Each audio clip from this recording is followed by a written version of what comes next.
वो बड़े बड़े वाले बब्बर शेर याद हैं, मेक इन इंडिया वाले। मोदी जी की ऐसी कृपा हुई कि बेचारे दहाड़ना तो भूल जाइए, मिमिया भी नहीं पा रहे हैं। भारत की फैक्ट्रीज में लगातार उत्पादन घट रहा है। घरों से लेकर फैक्ट्री फ्लोर तक मंदी पूरी तरह से पैर पसार कर पड़ी हुई है। आज बात करेंगे आईआईपी में भारी गिरावट की और इसका जीडीपी पर क्या प्रभाव होगा। फरवरी महीने का आईआईपी डेटा आया है, ग्रोथ रेट मात्र 2.9%। ये 6 महीने में सबसे कम ग्रोथ रेट है।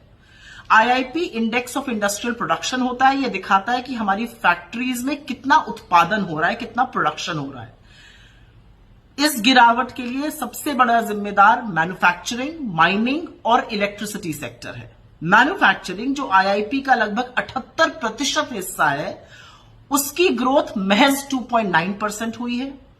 इलेक्ट्रिसिटी प्रोडक्शन, बिजली उत्पादन में ग्रोथ मात्र 3.6% और माइनिंग में ग्रोथ, खनन में ग्रोथ मात्र 1.6%। ये सारी चीजें मैन्युफैक्चरिंग में, फैक्ट्रीज में चाहिए होती हैं।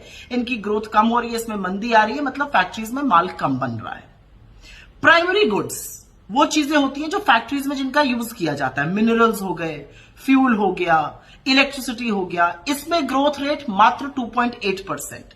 फिर इंटरमीडिएट गुड्स होते हैं, आधी बनी हुई चीजें, आधी बनी हुई स्टील हो गई, यार्न्स हो गए जिसका टेक्सटाइल में यूज होता है, केमिकल्स हो गए, इसमें ग्रोथ मात्र 1.5%। मतलब प्राइमरी और इंटरमीडिएट चीजों की डिमांड में भी कमी है। ये सब चीजें क्या दिखाती हैं? ये घरेलू मोर्चे पर मंदी दिखा रही है, ये रूरल मतलब डिमांड कम दिखा रही है, जैसे गांव देहात छोटे कस्बों में कंजम्पशन कम हो रहा है, डिमांड कम हो रही है। और ये जो ग्लोबल अनसर्टनिटी है, जो वैश्विक अनिश्चितता है, उसका भी एक बहुत बड़ा सूचक है। उससे ज्यादा बड़ी चिंता यह है कि ये जो ट्रेड वॉर होने वाली है दुनिया में, जो टैरिफ के चलते, उसका इन सब पर और भी बड़ा कुप्रभाव पड़ेगा। तो अब आईआईपी और जीडीपी का क्या रिलेशन है? आईआईपी में गिरावट का मतलब है कि इसका सबसे बड़ा कुप्रभाव जीडीपी पे पड़ने वाला है।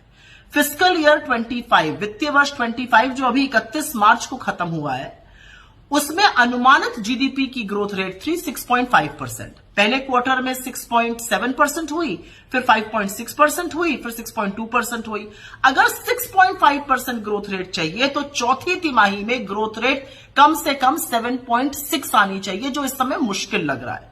तो पिछले साल की ग्रोथ रेट अचीव करना भी मुश्किल लग रहा है और तस्वीर बहुत अच्छी इस साल की भी नहीं दिख रही है। जो वित्तीय वर्ष 2026 1 अप्रैल को शुरू हुआ है, उसकी ऑलरेडी आरबीआई ने ग्रोथ रेट अपनी अनुमानित घटा दी है, 6.7 से घटाकर 6.5 कर दी। और आरबीआई का मानना है कि ये जो ग्लोबल अनसर्टनिटीज है, इसके चलते ग्रोथ और भी धीमी हो सकती है। तो इस वैश्विक उथल पुथल पर क्या सरकार को कोई फर्क पड़ रहा है? सरकार क्या टैरिफ पर बोल रही है? बिल्कुल नहीं बोल रही है। और अगर फर्क पड़ता तो सरकार फैक्ट्री उत्पादन पर, इलेक्ट्रिसिटी जनरेशन पर, मैन्युफैक्चरिंग पर ध्यान देती।